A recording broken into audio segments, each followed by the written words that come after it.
ஜம்சம் எங்க மட்டும் தான் கிடைக்கும்? மக்கால தான், மதீனால ஜம்சம் கிடையாது. அங்கிருந்து வர்றதா இங்க உள்ள ஜம்சம். மக்காவில் ஜம்சம் யாரின் மூலமாக வந்தது?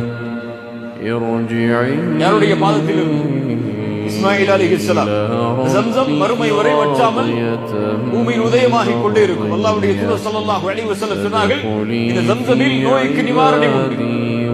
ஜம்சமில் வயிற்று பசிக்கு பசியை ஆற்றும்.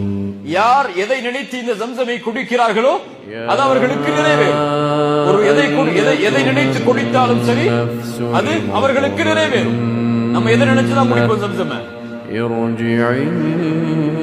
எல்லாம் காசு வேணும் ஜம்சம் குடிப்போம், அல்லது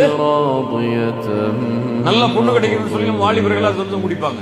இப்படி பல பேர் ஒவ்வொரு காரணத்துக்காக ஜம்சம் குடிப்பாங்க. ஆனா மார்க்க அறிஞர்கள், எமக்கு முன்னால் சென்ற முன்னோர்கள் ஜம்சமை குடித்ததற்கு காரணம் மறுமை வெற்றிக்காக. யா அல்லாஹ், இங்கு இந்த ஜம்சம் நீரை கொண்டு என்னுடைய தாகத்தை தணிக்கிறாய், நாளை மறுமையில் எனக்கு தாகத்தை ஏற்படுத்தி விடாது.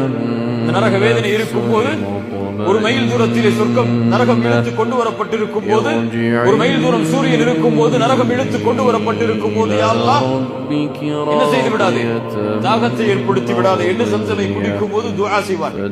மறுமைக்காக அதிகமான பிரார்த்தனைகளை ஜம்சம் குடிப்பதற்கு முன்னால் கேட்க வேண்டும். அது எமக்கு அதை நிறைவேற்றி தரும்.